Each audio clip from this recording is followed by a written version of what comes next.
আসসালামু আলাইকুম, আমি নাইম দক্ষিণ কোরিয়া থেকে সবাইকে স্বাগত জানাচ্ছি আমার ইউটিউব চ্যানেল নাইমিলিতে। যদি চ্যানেলটা ভালো লাগে সাবস্ক্রাইব করবেন, পাশে থেকে বেল আইকনটা ক্লিক করে রাখবেন। আর যদি ভালো না লাগে দেখতে থাকুন, দেখতে দেখতে ভালোবাসা হয়ে যাবে ইনশাআল্লাহ। তো আমি আমার আগের পার্টি বলেছিলাম যে আপনার সাম্প্রতিক সময়ে ভারতের আসামে যে এনআরসি নিয়ে যে একটা উত্তেজনাকর পরিস্থিতি, নাগরিক পঞ্জিকা বা national registration of citizens of India যেটাই বলি আমরা, এই এনআরসিটা হঠাৎ করে সামনে এসেছে। সাধারণ মানুষের মধ্যে উদ্বেগ, উৎকণ্ঠা। আর যেহেতু আমরা প্রতিবেশী দেশ হিসেবে বাংলাদেশ, আর এই এনআরসির সাথে যেহেতু বাংলাদেশেরও কিছুটা নাম বিভিন্ন সময় এসেছে, সো আমরা কিছুটা উদ্বিগ্ন আছি। এখন এই এনআরসিতে বাদ পড়া সংখ্যাটা আমি বলেছিলাম যে 19 লাখের মতো, যেটা আপনার আসাম সরকার, যে এখানে যারা বহিরাগত মানুষ আছে যারা ভারতে বিভিন্ন সময় অনুপ্রবেশ করেছে, আর এর মধ্যে একটা বড় অংশ হিসেবে তারা দায়ী করেছে বাংলাদেশকে, যে বাংলাদেশ থেকে আপনার বিশাল একটা অংশ আসামে চলে গেছে। তো এই এনআরসিতে বাদ পড়া 19 লক্ষ মানুষের আসলে কি ঘটতে যাচ্ছে, মানে হুট করে কেমন না, যে ধরেন আপনি বাংলাদেশে আছেন বা আপনি ইন্ডিয়াতে আছেন, হঠাৎ করে সকালবেলা আপনার ফ্যামিলির মধ্যে আপনার নাম নেই, এনআরসিতে আপনার নাম নেই। এখন আপনি এই ফ্যামিলির সন্তান না, সব কিছু আপনার বাপ মা সব কিছু ঠিক আছে, তারপর আপনি এই ফ্যামিলিতে থাকার অধিকার নেই, বা আপনি হয়তো পৈতৃক সূত্রে যে সম্পদ পাইছেন সেটা আপনি হারাই ফেলছেন, বা আপনার স্ত্রী সে হয়তো কোনো কারণ ছাড়াই আপনার সাথে থাকার সুযোগ নেই একটা এনআরসির কারণে। এখন এই এনআরসিতে বাদ পড়া মানুষদের জন্য করণীয় কি? তো আমার এই ভিডিওটা একটু তথ্যমূলক, আমি আশা করব যারা ভারতীয় হিসেবে আছেন এটা দেখবেন বা দেখাবেন। আমি বেশ কয়েকটা ওয়েবসাইট ঘেটেছি যে এনআরসিতে আসলে করণীয় কি এই মুহূর্তে। তো যদিও আপনার আসামের মুখ্যমন্ত্রী আপনার সর্বানন্দ সোহেনাল না সোনেহাল জানি ওনার নাম, উনি বলেছেন যে এনআরসিতে যারা বাদ পড়েছে তাদেরকে আপাতত উৎকণ্ঠার কিছু নেই, তাদের জন্য স্টেপ 2 আছে। প্রথম ধাপে আপনারা জানেন যে গত বছর একবার এটার খসড়া তালিকা করা হয়েছিল, ওইখানে কিন্তু 40 লাখ ইনক্লুড করা হয়েছিল যে বাদ পড়তে পারে, সেখান থেকে ফাইনালি 19,62,000 বা সামথিং বাদ পড়েছে। এখন এই যে সংখ্যাটা, তাদের জন্য কিন্তু আরও 3টা ধাপ আছে। এই 3টা ধাপে তারা তাদেরকে ভারতের নাগরিকত্ব হিসাবে বা নাগরিক হিসেবে প্রমাণের সুযোগ পাচ্ছেন। নাম্বার 1 ধাপ, যারা বাদ পড়েছেন এই মুহূর্তে তাদের জন্য করণীয়, এটা যদি ভিডিওটা আমার মনে যদি ভালো লাগে শেয়ার করবেন। সর্বপ্রথম হচ্ছে আপনার যে এনআরসির মধ্যে আপনার ফরেনার্স ট্রাইব্যুনাল নামে কিছু আপনার একটা কি বলে সেল গঠন করা হয়েছে, যেখানে বাদ পড়া নাগরিকরা তাদের নাগরিকত্ব পাওয়ার জন্য আবার অ্যাপ্লিকেশন করতে পারবে। তো এই মুহূর্তে আপনার ফরেনার্স ট্রাইব্যুনালের সংখ্যা হচ্ছে 100 থেকে 300-র মধ্যে। তো বিজেপি সরকারের দাবি বা আপনার এই যে ফরেনার্স ট্রাইব্যুনাল বা যারা করছে এনআরসির দাবি যে এটা আপনার 1000 করা হবে, যাতে মানুষ যারা আছেন, কারণ বিশাল একটা সংখ্যা বাদ পড়েছে, তারা যাতে আপনার ওইখানে গিয়ে অ্যাপ্লিকেশন করার জন্য সুযোগ পায়। তো প্রায় আপনার 1000-এর মতো বুথ করা হবে, আপাতত 100 থেকে 300-র মাঝামাঝি আছে। তো যারা এনআরসিতে বাদ পড়েছেন তাদের এখন প্রথম করণীয় কাজ হচ্ছে ওই এনআরসি সেন্টার যেগুলো আছে, ফরেনার্স ট্রাইব্যুনাল যেই সেলগুলো গঠন করা হয়েছে, যারা এনআরসি থেকে বাদ পড়েছেন তাদেরকে রেজিস্ট্রেশন অথবা আপনার কি বলে ইনকোয়ারি করার জন্য একটা সুযোগ আছে, যে সুযোগটা আপনার এই এনআরসি কর্তৃক আপনার দেওয়া হয়েছে। আর বিজেপি সরকারের বিভিন্ন নেতারা বলেছেন যে এইখানে খরচটা বিজেপি সরকার বহন করবে প্রতিটা নাগরিকের, এটার পিছনে যে কস্ট যাবে। তো বিষয়টা এমন হলো আর কি, যে মানে ছেলের বাপও আপনি আবার মেয়ের বাপও আপনি। মানে আমাদের বাংলাদেশে কুমিল্লায় একটা কথা আছে যে ছেলের বাপ বা মেয়ের বাপ একজনই আর কি। মানে আমি মানলাম, আবার আমি এই কাহিনীটা করলাম যে এনআরসিটা তো বেসিক্যালি আপনার বিজেপি সরকারেরই করা, আবার তারাই এই সুযোগটা দিচ্ছে। তারপরে যাক, আমি এটাকে পজিটিভলি নিচ্ছি, কারণ এখন এই মুহূর্তে যারা ওই রেজিস্ট্রেশনের তালিকা থেকে বাদ পড়েছেন তাদের মাথার উপরে ভাই পানি ছাড়া আর চোখের সামনে অন্ধকার ছাড়া এই মুহূর্তে বেসিক্যালি কিছু নেই। আমরা যারা আলোচনা করছি আমাদের ফিলিংসের জায়গাটা থেকে করছি, বাট যাদের সাথে ঘটনাগুলো ঘটছে তারা কিন্তু যথেষ্ট আপনার কি বলে এই মুহূর্তে টেনশনে আছে। তো আপনি সেই সেলগুলোতে যেতে পারেন, সেখানে আপনাকে 120 দিনের জন্য সুযোগ দেওয়া হয়েছে এই ট্রাইব্যুনাল সেলে অ্যাপ্লিকেশন করার জন্য। তো কোনো কারণে যদি সেইখান থেকেও আপনি বাদ পড়েন, তাহলে আপনার কি আসলে আর কিছু করার নেই? না, আপনার জন্য আরও 2টা রাস্তা খোলা রেখেছে। সেটা হচ্ছে হাইকোর্টে যেতে পারবেন।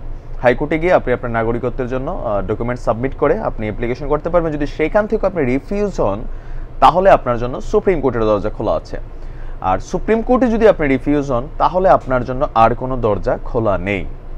তাহলে এই 19 লাখ অভিবাসী যারা আছেন তাদের আসলে ভবিষ্যৎটা কি হবে, যারা সুপ্রিম কোর্ট পর্যন্ত ফেল করবে।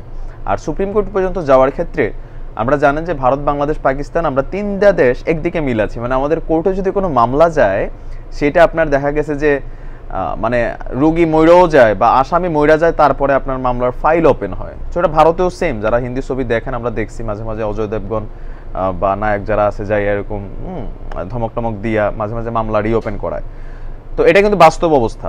তো এখন আপনার এই প্রসেসিংয়ের মধ্যে 19 লাখ অ্যাপ্লিকেশন নতুন করে যদি অ্যাড হয়, সেটা আপনার 120 দিনের মাঝে আসলে রেজাল্ট আসা সম্ভব না, সেটা নিয়েই সন্দেহ প্রকাশ করেছেন আপনার যারা আসামের বড় বড় মানুষ আছেন বা বিরোধী দলের রাজনৈতিক নেতাগুলো আছেন, তারা কিন্তু এই সন্দেহটা প্রকাশ করে। তো আপনারা জানেন যে এই মুহূর্তে যদি সব ধরনের প্রক্রিয়া থেকে আপনি বাদ পড়ে যান, তাহলে আসলে আপনার কপালে হয়তো দুর্গতি বা দুর্ভোগ আছে। আমরা যতটুকু জেনেছি বিবিসি, ইন্ডিয়া টুডে, আপনি এনডিটিভি, যতগুলো বড় বড় সংবাদ সংস্থা আছে, এই মুহূর্তে এটা খুবই গরম খবর। তো সেখান থেকে বলা হয়েছে আপনার যে আসামের ভিতরে কিছু আপনার কারাগার তৈরি করা হচ্ছে, যে এক একটা কারাগারে 3000 করে মানুষ থাকতে পারবে। ইভেন অলরেডি আসামের ভিতরে বিভিন্ন কারাগারে অনুপ্রবেশকারী বা বিদেশি নাগরিক হিসেবে চিহ্নিত করে অলরেডি আপনার কয়েক হাজার মানুষ আপনার বন্দী আছে। সো এই 19 লাখ মানুষকে বন্দি করে বা একটা শিবির করে, যে আমাদের বাংলাদেশে যেমন আমরা রোহিঙ্গাদের জন্য একটা জায়গা করছি নির্দিষ্ট একটা এরিয়া, তো ওই রকম হয়তো একটা এরিয়া করবে যেখানে তারা আবদ্ধ থাকবে। আপনার কাজকর্মের সুযোগ নিশ্চয়ই পাবে না, বা তাদের যে সম্পদ আছে সেটা থেকে তারা কিন্তু মালিকানা হারাই ফেলবে। তো এটা আসলে কতটুকু যৌক্তিক আমি জানি না। আমি যখন এই কথাগুলো বলছি আমার কলিজার ভিতরে কেমন জানি ফিলিংস হচ্ছে, বুঝছেন? আসলে মানে মানুষ তো, যে আমি আমার পরিবার নিয়ে আছি, কালকে সকালে ঘুম থেকে ওঠার পরে যদি আমার সাথে এই সিচুয়েশন হয়, ওই দেশের রাষ্ট্রের প্রতি আনুগত্যের জায়গাটা আসলে কতটুকু থাকবে। আসামের এই পরিস্থিতি টুডে টুমরো আমি বলে দিচ্ছি যে যতগুলো জঙ্গি সংগঠন আছে সারা বিশ্বে, ওই জঙ্গি সংগঠনগুলো বসেই থাকে এমন এমন সিচুয়েশনের জন্য। আমরা এমনিও জানি ভারতে খুব বেশি জঙ্গি হামলা হয়, বিভিন্ন সময় তারা পাকিস্তানের নাম করেন, কিন্তু ওই যে নিজের দোষে মাঝে মাঝে নিজের ঘরেই শত্রুর পয়দা করেন।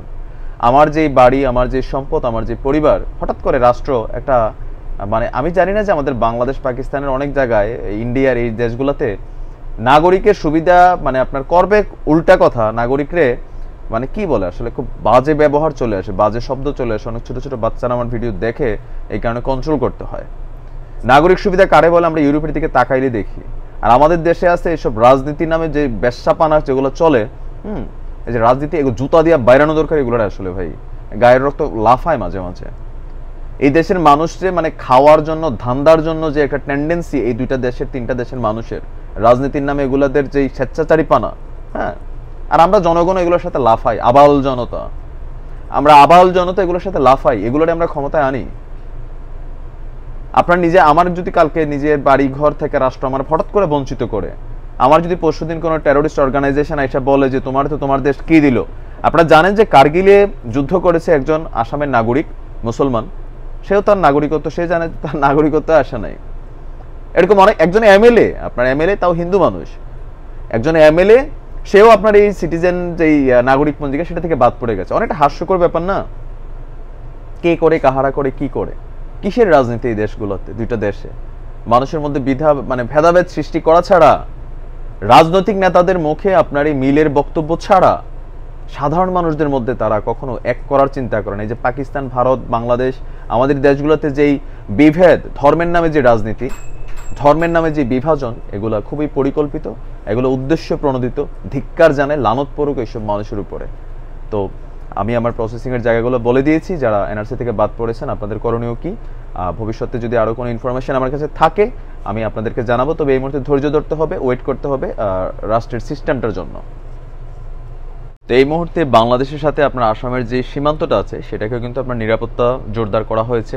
আর বাংলাদেশ আসামের কোনো একজন নাগরিককেও জায়গা দিবে না, এটা ভৌগোলিক নিরাপত্তার কারণে। কারণ যে সহে সে রহে, এটা একটা সময় একটা প্রবাদ বাক্য ছিল। এখন হলো যে সহে তারা সবাই মিল্লা কি বলে, আর আসলে কি বলবো বুঝছেন, স্ল্যাং চলে আসে। তো যাই হোক, এই মুহূর্তে যারা এনআরসি থেকে বাদ পড়েছেন ধৈর্য ধরতে হবে, নিজেদের অধিকার আদায় করে নিতে হবে, লড়াই করতে হবে আপনাদের। আপনার দেশ, আপনি ওই দেশে জন্মগ্রহণ করেছেন, বড় হয়েছেন, একটা রাষ্ট্রের একটা আইন এসে চট করে এটা করে দিল, এটা না।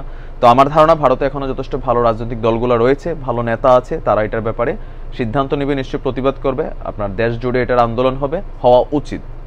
হতে পারেন আপনি একজন ভারতীয় আমার ভিডিওটা দেখছেন, আপনি হয়তো মানে আমি জানি না যে আপনার আসলে সিদ্ধান্ত কি, কমেন্ট দেখলে বুঝবো। আশা করি আপনি একজন মানুষ হিসেবে আপনার কমেন্টটা করবেন।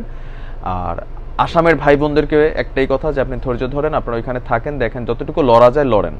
লড়ার পরে যদি না পারেন তখন হয়তো অন্য সিদ্ধান্তের ব্যবস্থা আপনারাই নেবেন, সময় বলে দিবে আপনাদেরকে কি করতে হবে। তবে এই যে প্রক্রিয়া বিজেপি সরকারের, কাশ্মীরের পর আসাম, তারপরে তারা দিল্লির চিন্তা করতেছে, বিভিন্ন জায়গায় আসলে বিরক্ত এই দলটার প্রতি, বিরক্ত, মোদী সরকারের প্রতি আমি বিরক্ত হয়ে যাচ্ছি এই মানুষের প্রতি। আমার বিরক্তিতে কিছু যায় আসে না, বরঞ্চ কিছু গালি জুটবে। তো তারপরেও আজ এই পর্যন্তই, ভালো থাকবেন, সুস্থ থাকবেন, বিদায় নিচ্ছি। আসসালামু আলাইকুম রহমতুল্লাহ। তবে হ্যাঁ, যাওয়ার আগে সাবস্ক্রাইব, ভালো না লাগলে দরকার নেই। আসসালামু আলাইকুম।